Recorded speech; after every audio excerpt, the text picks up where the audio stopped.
અત્યારે બંગાળની ખાડીમાં એક well-marked low pressure system active છે, જેની તાજા તસવીર કેન્દ્રીય હવામાન વિભાગે રિલીઝ કરી છે। બીજી તરફ રાજસ્થાનમાં અપર એર સાયક્લોનિક સર્ક્યુલેશન પણ એક્ટિવ છે, એટલે કે બે એવી પ્રક્રિયાઓ છે કે જે કારણભૂત છે ગુજરાતમાં વરસાદ લાવવા માટે।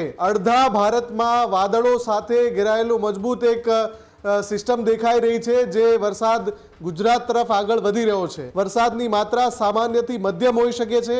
એકલ દોકલ વિસ્તારમાં આ વરસાદ ભારેના રેન્જ સુધી પણ પહોંચી શકે છે, કેમ કે એ પ્રમાણે મજબૂત રીતે વાદળો છે આગળ વધી રહ્યા છે। વાદળછાયું વાતાવરણ છે ગુજરાતના ઘણા ખરા વિસ્તારમાં।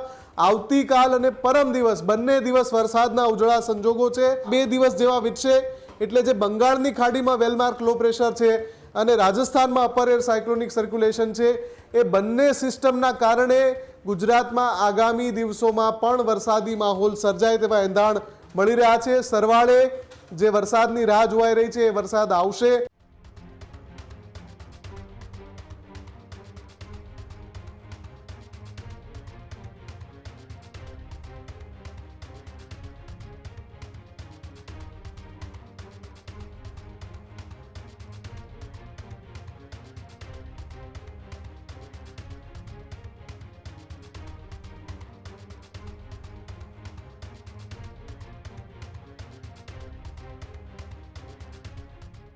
ગુજરાતમાં વરસાદના બીજા રાઉન્ડને લઈને આજના સૌથી મોટા સમાચાર સામે આવી રહ્યા છે, જ્યાં અષાઢમાં મેઘરાજા વાલ વરસાવે તેવા મજબૂત એંધાણ છે તે અત્યારે મળી રહ્યા છે। બંગાળની ખાડીથી આવેલી સિસ્ટમ ગુજરાતમાં વરસાદ લાવશે। આજથી 3 દિવસ વરસાદી સિસ્ટમ બની શકે છે મજબૂત। કેન્દ્રીય હવામાન વિભાગની તાજા તસવીરમાં વરસાદના મજબૂત સંકેત છે તે મળ્યા છે। ત્યારે પૂર્વ ભારતથી લઈને મધ્ય ભારત સુધી વાદળો સાથેની સિસ્ટમ પણ દેખાઈ રહી છે। સ્કાયમેટ મુજબ કાલે પણ અડધા રાજ્યોમાં પડશે વરસાદ। જો કે વરસાદની માત્રા સામાન્યથી મધ્યમ રહી શકે છે। એકલ દોકલ વિસ્તારમાં વરસાદની માત્રા સારી રહી શકે છે। ગુજરાતમાં વરસાદ અંગે આજના મોટા સમાચાર છે, જ્યાં લગભગ 1 અઠવાડિયાના વિરામ બાદ ફરી એક વખત ગુજરાતની અંદર એક નવી સિસ્ટમ સક્રિય થશે અને આગામી 3 દિવસ આજથી આગામી 3 દિવસ સુધી ગુજરાતના એકલ દોકલ વિસ્તારમાં વરસાદ પડી શકે છે। એકલ દોકલ વિસ્તારમાં સારો એવો વરસાદ રહે તેવી પણ પૂરેપૂરી સંભાવના છે, કારણ કે પૂર્વ ભારતથી લઈને મધ્ય ભારત સુધીના એ વાદળો છે તે સ્કાયમેટ વેધરમાં પણ દેખાઈ રહ્યા છે। ત્યારે ગુજરાતમાં ફરી એક વખત વરસાદના બીજા રાઉન્ડ અંગે આ સૌથી મોટા સમાચાર છે। મારી સાથે મુફદ્દલ ન્યૂઝરૂમથી જોડાયેલા છે। મુફદ્દલ, પહેલા 8 દિવસ ગુજરાતને મેઘરાજાએ ધમરોળ્યું, ત્યારબાદ 7 થી 8 દિવસનો વિરામ અને હવે ફરી એક વખત મજબૂત સિસ્ટમ ગુજરાતમાં મેઘમહેર લાવશે।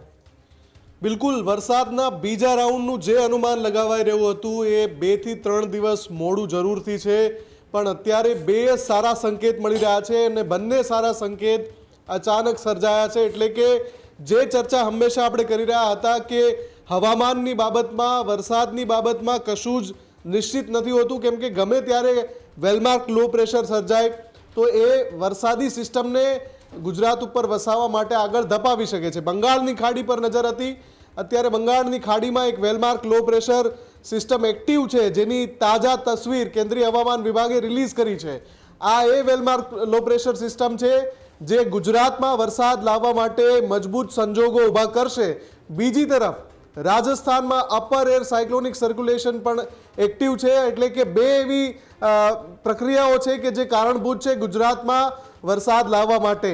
હવે આ બધાની વચ્ચે કેન્દ્રીય હવામાન વિભાગે આજની જે લેટેસ્ટ સેટેલાઇટ ઇમેજ રિલીઝ કરી છે એમાં સ્પષ્ટપણે અડધા ભારતમાં વાદળો સાથે ઘેરાયેલું મજબૂત એક સિસ્ટમ દેખાઈ રહી છે, જે વરસાદ ગુજરાત તરફ આગળ વધી રહ્યો છે। પણ જ્યારે સ્કાયમેટ વેધરના અનુમાન તરફ નજર કરીએ તો એક મોન્સૂન ટ્રફ પણ દક્ષિણ ગુજરાત તરફ દેખાઈ રહ્યું છે, જે આજે અડધા ગુજરાતમાં વરસાદી માહોલ બનાવી શકે છે અને અડધાથી વધારે ગુજરાતમાં આજે છૂટાછવાયા વિસ્તારમાં વરસાદ પડશે। વરસાદની માત્રા સામાન્યથી મધ્યમ હોઈ શકે છે। એકલ દોકલ વિસ્તારમાં આ વરસાદ ભારેના રેન્જ સુધી પણ પહોંચી શકે છે, કેમ કે એ પ્રમાણે મજબૂત રીતે વાદળો છે આગળ વધી રહ્યા છે. વાદળછાયું વાતાવરણ છે ગુજરાતના ઘણા ખરા વિસ્તારમાં. આવતીકાલ અને પરમ દિવસ બંને દિવસ વરસાદના ઉજળા સંજોગો છે. સ્કાયમેટ વેધરના ફોરકાસ્ટ અનુમાનને જોઈએ તો એ તસવીરોમાં સ્પષ્ટ દેખાઈ રહ્યું છે કે જે મોન્સૂન ટ્રફ છે એ ગુજરાતની ઉપર ચારે તરફ છવાયેલું દેખાય છે. કાલથી અડધા કરતાં વધારે ગુજરાતમાં વરસાદ પડે એવા સંજોગો છે. વરસાદની માત્રા સામાન્યથી મધ્યમ હોઈ શકે છે. બની શકે છે કે માત્રા કેટલાક વિસ્તારોમાં વધારે પણ પડે, પણ એવું નથી કે હવે જે આજથી લઈને 3 દિવસ સુધી કોઈ દિવસ કોરો રહેશે, કેમ કે 3 દિવસ આખા ગુજરાતમાં નહીં પણ અડધાથી વધારે ગુજરાતમાં વરસાદ પડે તેવા સંજોગો છે. આજે સંજોગો ઉજળા છે. આજથી વધારે કાલ અને પરમ દિવસ 2 દિવસ હજુ પણ વધારે ઉજળા સંજોગો છે કે વરસાદ પડશે.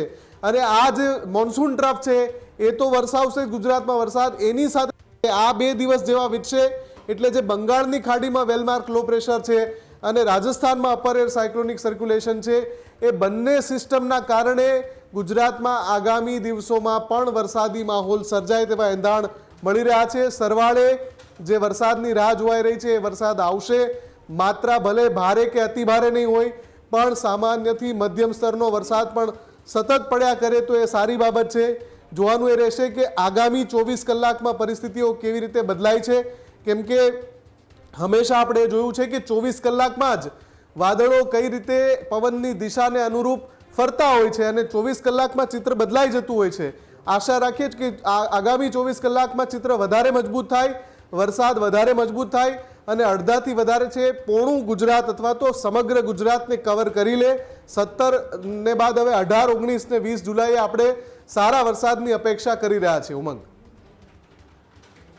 આભાર મુફદ્દલ અમારી સાથે જોડાવા બદલ અને માહિતી બદલ. ખેડૂત ભાઈઓ છે ખેતરમાં ડ્રોન ઉડાવતા હોય છે ત્યારે આપણે એક પ્રશ્ન સતાવતો હોય છે કે જે આપણે અત્યાર સુધી જીપીએસ ટેકનોલોજી વાળા ડ્રોન વાપર્યા છે, જેથી કરીને મોબાઈલ ટાવર છે અથવા તો હાઈ ટેન્શન લાઈન પસાર થતી હોય, કોઈ વૃક્ષો હોય, ત્યારે જે જીપીએસ ટેકનોલોજી વાળા ડ્રોન છે એમાં ટકરાય અને ટ્રેસ થાય છે. પણ એગ્રીવન લાવ્યું છે જીએનએસએસ ટેકનોલોજી ડ્રોન, જેથી કરીને એ ડ્રોન છે એ કોઈ જગ્યાએ ટકરાય નહીં, પોતાની રીતે જ ડિસિઝન લે છે અને મૂવ થઈ જાય છે, જેથી કરીને જીએનએસએસ ટેકનોલોજી ડ્રોન છે એ વાપરવાનો આગ્રહ રાખો. અત્યારે જ ન્યૂઝરૂમ ગુજરાતની યુટ્યુબ ચેનલને સબસ્ક્રાઇબ કરો અને ઇન્સ્ટાગ્રામ અને ફેસબુક પર ફોલો કરો. અપડેટ રહો, સત્યની સાથે રહો.